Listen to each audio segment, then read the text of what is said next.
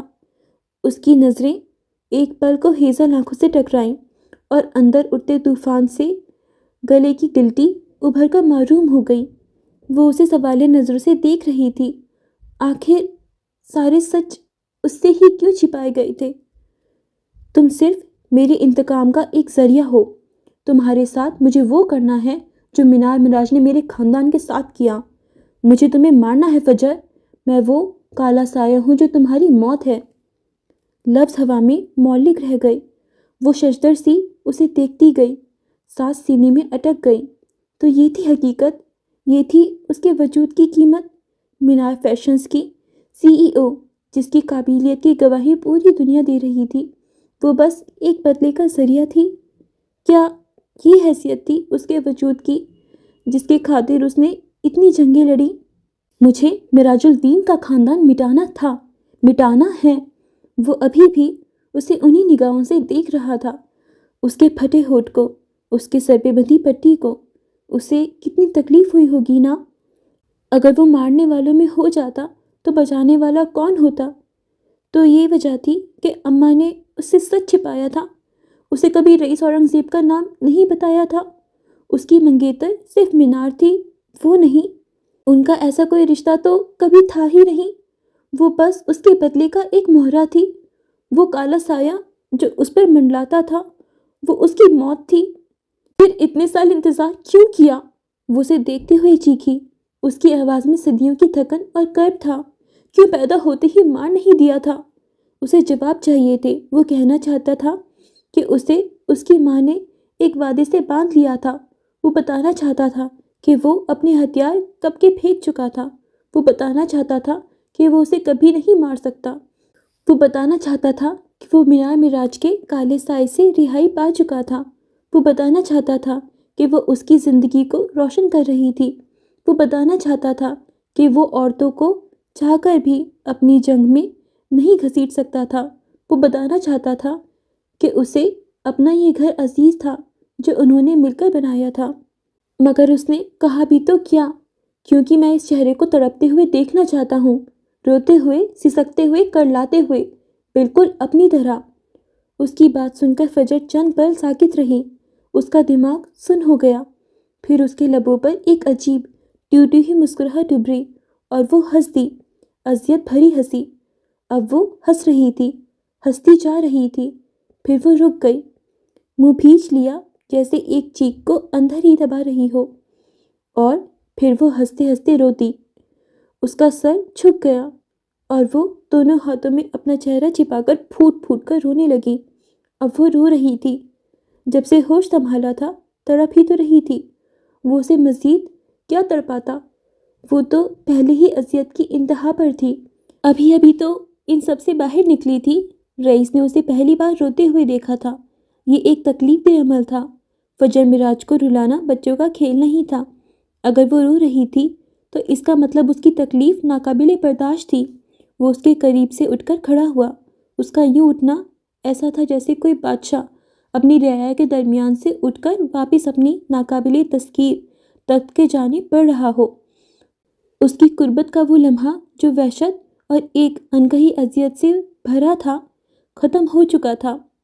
فاصلہ دوبارہ قائم ہو گیا، اور اس فاصلے میں صدیوں کی نفرت اور برسوں کا پچھتاوا تھا۔ دنیا میں ایسا رشتہ کسی کا نہیں ہوتا جیسا ان کا تھا۔ موت کا سایہ اور مسیحا ایک ہی تھا۔ حقیقت اور فریب کے بیچ کی آخری لکیر وہ خود تھی۔ وہ دونوں ایک انوکھی ڈور سے بندھے تھے۔ اس نے آنسو ضبط کرتے سر اٹھایا۔ آنسوؤں سے بھیگے گالوں پر بال چپک گئے۔ پھر اپنے ریزہ ریزہ وجود کو سمیٹنے کی کوشش کی۔ چند لمحوں کی خاموشی کے بعد جب وہ بولی تو اس کی آواز میں اب سسکیوں کا ارتعاش نہیں، بلکہ ایک شکست خوردہ ٹھہراو تھا۔ تم مجھ سے کیا چاہتے ہو؟ وہ رخ دوسری جانب کیے کھڑا تھا۔ اس کی پشت فجر کی طرف تھی۔ وہ اسے خود سے دور کرنا چاہتا تھا اور اس کے لیے ضروری تھا کہ اسے اتنی تکلیف دی جاتی کہ وہ خود نفرت کرنے پر مجبور ہو جائے۔ وہ اس کی آنکھوں میں اپنے لیے وہ التجا نہیں دیکھ سکتا تھا جو اس کے ضبط کے ہر بندھن کو توڑ دیتی۔ میں چاہتا ہوں تم ویسے جیو جیسے میں جی رہا ہوں، تنہا، اکیلے۔ اس کا لہجہ اتنا سپاٹ تھا جیسے وہ کسی موسم کا حال بتا رہا ہو۔ فجر کی آنکھیں جو ابھی خشک ہونا شروع ہوئی تھیں پھر سے بھر گئیں۔ ایک تلخ مسکراہٹ اس کے لبوں پر ابھری۔ میں نے تم سے زیادہ تنہائی دیکھی ہے، میں تم سے زیادہ اکیلی رہی ہوں، میں تم سے زیادہ تڑپی ہوں۔ اس کی آواز ایک سرگوشی جیسی تھی، جیسے وہ اسے نہیں، خود کو اپنی اذیتوں بھری زندگی کا خلاصہ سنا رہی ہو۔ اسی لمحے رئیس کے ہاتھ میں پکڑے فون کی اسکرین روشن ہوئی۔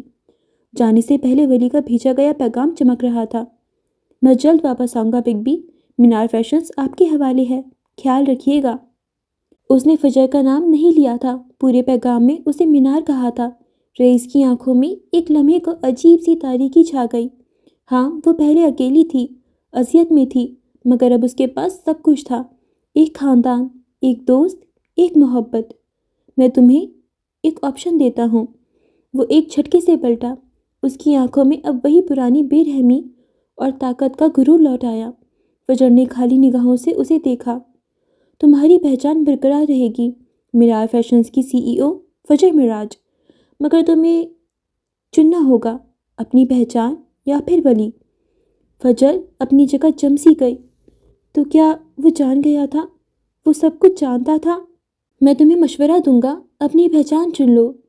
یہ چھوٹے رشتے، یہ کھوکھلے سہارے تمہارے کسی کام نہیں آئیں گے۔ اپنے راستے الگ کر لو، باقی سب چھوڑ دو۔ ولی، فلک اور…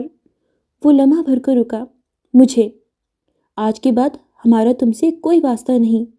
یہ جملہ نہیں تھا، ایک حکم تھا، ایک فیصلہ تھا۔ وہ اسے اپنے بنائے گھر سے باہر نکال رہا تھا۔ فجر کے اندر خوف کی ایک لہر دوڑ گئی۔ وہ سب اسے عزیز تھے۔ پہلی بار تو اسے سچے رشتے ملے تھے، ایک محبت کا، ایک دوست کا اور ایک سربراہ کا، جس کی چھت تلے اس نے خود کو محفوظ سمجھا تھا۔ پہلی بار تو اس نے گھر بنایا تھا، وہ اس کا گھر نہیں توڑ سکتا تھا۔ میں کسی کو نہیں چھوڑوں گی۔ اس کے لہجے میں اب التجا کے ساتھ ایک ضد بھی تھی۔ لوگوں کو اپنی کمزوری نہیں بنانا چاہیے، ورنہ وہ ہماری جان لے لیتے ہیں۔ وہ یہی کر رہا تھا۔ وہ ملکہ معلون ہی ٹھیک تھی۔ کیا ہوا اگر اکیلی تھی؟ مطمئن تو تھی نا، مگر اب وہ کیسے چھوڑ دیتی؟ اس نے ایک آخری التجا کی، اپنی بچی کچی ہمت مجتمع کی۔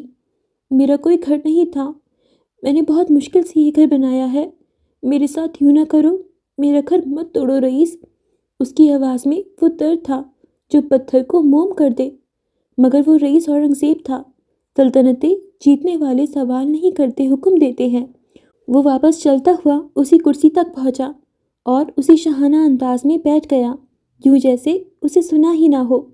تم سن رہے ہو نا، یہ ہمارا گھر ہے، میں اسے نہیں چھوڑ سکتی۔ وہ اب فرش پر بیٹھی نہیں تھی، گھٹنوں کے بل کھڑی تھی۔ وہ فجر معراج جو ٹوٹ سکتی تھی مگر جھک نہیں سکتی تھی، وہ آج اپنا گھر بچانا چاہتی تھی۔ یہ تمہارا گھر کبھی نہیں تھا، اس نے کتاب اٹھاتے ہوئے سرد مہری سے کہا۔ تم ہمارا حصہ نہیں ہو، تم کبھی ہمارا حصہ نہیں بن سکتی، تم معلوم ہو، تم وہی رہو گی۔ اس کے سرد الفاظ نے تابوت میں آخری کیل ٹھوک دی، اور عنکبوت ہمیشہ اس بھرم میں جیتا ہے کہ اس کا گھر سب سے مضبوط گھر ہے۔ فجر معراج کا بھرم ٹوٹ کر کرچی کرچی ہوا۔ وہ واپس اپنی کتاب اٹھا کر اس میں یوں مگن ہو چکا تھا جیسے فرش پر بیٹھی ٹوٹتی بکھرتی لڑکی وہاں ہو ہی نہ، جیسے اس کا وجود ایک سائز سے زیادہ کچھ نہ ہو۔ بگ بی، بہت آہستگی سے ایک ٹوٹی ہوئی سرگوشی اس کے لبوں سے آزاد ہوئی تھی۔ جاؤ یہاں سے، اس سے پہلے کہ میں اپنا ارادہ بدل لوں۔ یہ التجا نہیں، تجویز تھی، اور اس کی تجویزیں اکثر آخری ہوتی تھی۔ لہجے میں ایک ایسی دھمکی تھی جس نے فجر کو ساکت کر دیا۔ ارادہ بدلنے کا مطلب شاید وہ تھا جو وہ ہمیشہ سے کرنا چاہتا تھا، اسے مارنا۔ رئیس اورنگزیب کی اتنی بڑی سلطنت میں اس کے لیے ذرا بھی جگہ نہیں تھی۔ اسے بے دخل کر دیا گیا تھا، اسے پھر سے معلوم قرار دے دیا گیا تھا، اسے پھٹکار دیا گیا تھا۔ انسان مرنے سے پہلے ہاتھ پاؤں مارتا ہے، اور وہ جن لوگوں کو اہم سمجھتی تھی ان پر اپنی ہر کوششیں آزماتی تھی۔ کل ارسل برہان نے اسے ایسے ہی اپنی زندگی سے نکال دیا تھا، اور آج رئیس اورنگزیب نے اسے کاٹ کر پھینک دیا۔ کل بھی اس نے پوری کوششیں کی تھیں، آج بھی وہ پوری کوششیں کر رہی تھی، مگر نتیجہ وہی تھا، دھتکار۔ پھر وہ خود کو سمیٹتے ہوئے اٹھ کھڑی ہوئی۔ اس کے وجود میں اب کوئی جان باقی نہیں تھی۔ ایک آخری حسرت بھری نظر اس شخص پر ڈالی جو تخت پر بیٹھا بے حس نظر آ رہا تھا۔ دل کر لا اٹھا، وہ بےرحم لڑکی جب رشتوں سے جڑ جاتی تھی پھر انہیں کاٹ کر پھینکنا اس کے لیے موت کے برابر ہوتا تھا۔ وہ مڑی اور بے جان قدموں سے واپسی کے لیے پلٹی۔ چند قدم چل کر وہ لمحے بھر کر رکی۔ اس کی پشت ابھی بھی رئیس کی طرف تھی۔ اس نے پلٹ کر اسے نہیں دیکھا، بس ایک جملہ کہا جو پورے رئیس مینشن میں گونجتا رہ گیا، کاش تم مجھے کبھی بچانے نہ آتے، کاش تم مجھے اسی کالے سائے کے رحم و کرم پر چھوڑ دیتے، کم از کم مجھے یہ تو معلوم ہوتا کہ میرا قاتل کون ہے۔ وہ کہہ کر رکی نہیں، وہ وہاں سے نکلتی چلی گئی۔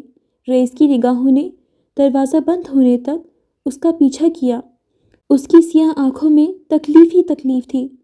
اس کے دشمن اس کی کمزوری جان گئے تھے، اور وہ اسے استعمال ہوتے نہیں دیکھ سکتا تھا۔ تمہیں ہمیشہ کے لیے آزاد کرنے کے لیے خود کو ہجر کا غلام بنانا پڑا مجھے۔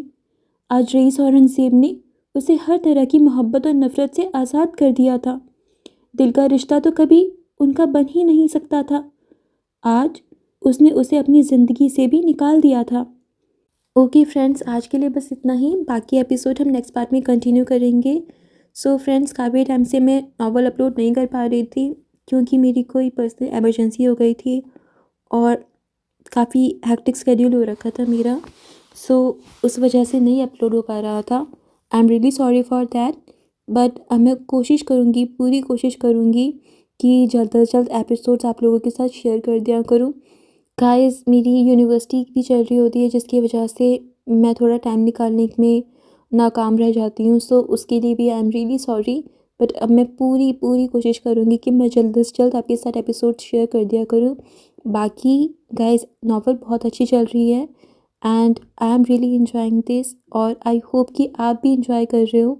اور جو بھی آج کے ایپیسوڈ میں ہوا وہ تو سب سے زیادہ شاکنگ تھا، کیونکہ فجر کو پتہ چل گیا کہ بلقیس کا بیٹا اور رئیس اورنگزیب ایک ہی انسان ہے، اور جو بھی ان دونوں کے بیچ کانورزیشن ہوئی وہ کافی زیادہ سیریس تھی، اور ہماری اسٹوری کافی زیادہ کمپلیکیٹڈ ہوتی جا رہی ہے۔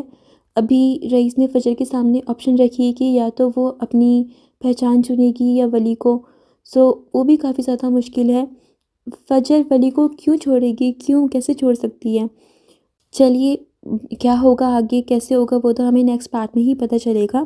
سو فرینڈس، تب تک کے لیے آپ انجوائے کرتے رہیے اور ہماری ناولس کو سنتے رہیے، اور جلدی سے ہمارے چینل کو سبسکرائب کر دیجیے اور اپنے فرینڈز اینڈ فیملی کے ساتھ بھی شیئر کر دیجیے، اور اگر آپ کو ناول اچھی لگ رہی ہے تو پلیز ویڈیو کو لائک بھی کر دیا کیجیے۔